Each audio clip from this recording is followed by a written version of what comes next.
ខ្ញ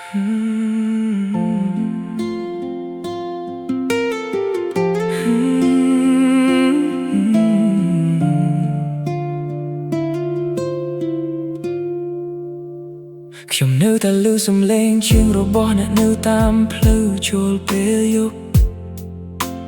នៅតែឃើញស្រមោលរបស់អ្នករាំនៅក្នុងពន្លឺផ្ទះបាយរកការចងចាំតូចជួយបន្ថែមឈ្មោះរបស់អ្នកហើយគ្មានអ្វីនៅក្នុងបន្ទប់ឯកោនេះមិនធ្លាប់មានអារម្មណ៍ដូចគ្នានោះទេខ្ញុំបានព្យាយាមលាក់ការឈឺចាប់នៅពីក្រោយស្នាមញញឹមឬពីប៉ុន្តែគ្រប់ផ្លូវដែលខ្ញុំដើរនៅតែនាំទៅរកអ្នកប្រហែលជាយើងខូចប្រហែលជាមោទនភាពបានចូលទៅក្នុងផ្លូវប៉ុន្តែចិត្តខ្ញុំនៅតែជឿថានៅសល់អ្វីមួយដែលត្រូវសងគ្រោះប្រសិនបើអ្នកអាចស្ដាប់ខ្ញុំឥឡូវនេះកុំឲ្យរឿងនេះរលាយបាត់ទៅបន្តត្រឡប់មកខ្ញុំវិញយើងអាចស្រឡាញ់ដូចមុនទៀតកាន់តែខ្ញុំដូចជាពិភពលោកមិនដែលមានទីបញ្ចប់តាមរយៈទឹកភ្នែកឆ្លងកាត់ការឈឺចាប់យើងអាចរកផ្លូវរបស់យើងម្ដងទៀតត្រឡប់មកខ្ញុំវិញ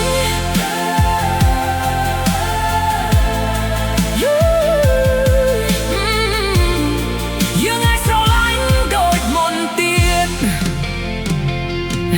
យើងកាន់តែទុកយ៉ារពេលដែលខ្ញុំបិទភ្នែកខ្ញុំនឹកវិធីដែលអ្នកសាយហើយអានរវាងការកុហករបស់ខ្ញុំយើងនៅក្មេងហើយមិនប្រុងប្រយ័ត្នខ្លាចធ្លាក់ចូលជ្រៅ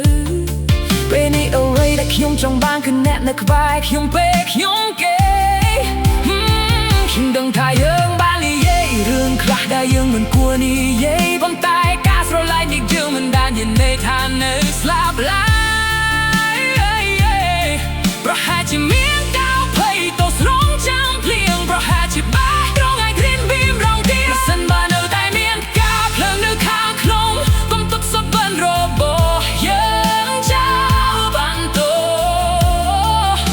ត្រឡប់មកខ្ញុំវិញយើងអាចស្រឡាញ់បាត់មុនទៀត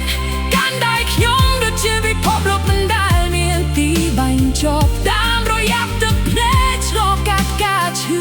ចាប់យើងអាចរកផ្លូវរបស់យើងម្ដងទៀតត្រឡប់មកខ្ញុំវិញ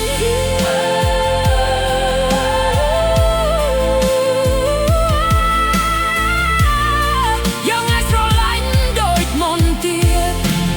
Hey ស្ពានហើយប្រសិនបើកាយនៅភ្លឺសម្រាប់យន្តនៅយប់នេះបន្ទាប់មកប្រហែលជាយើងខុសក្នុងការនិយាយលាខ្ញុំនឹងឆ្លងផុតពីចម្ងាយខ្ញុំនឹងបំបត្តិការឈឺចាប់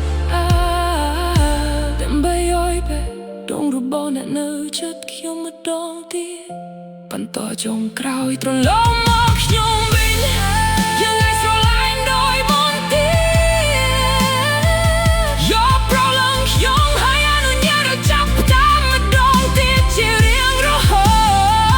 តឆ្លងកាត់ភាពពងើតឆ្លងកាត់ភ្លៀងយើងអាចជាបើពេលវេលាដែលមានស្នាមប្រឡាក់ត្រឡប់មកខ្ញុំវិញយើងអាចស្រឡាញ់ដូចមុនទៀតត្រឡប់មកខ្ញុំវិញកុំទុកឲ្យស្នេហាយើងរសាត់បាត់ទៅ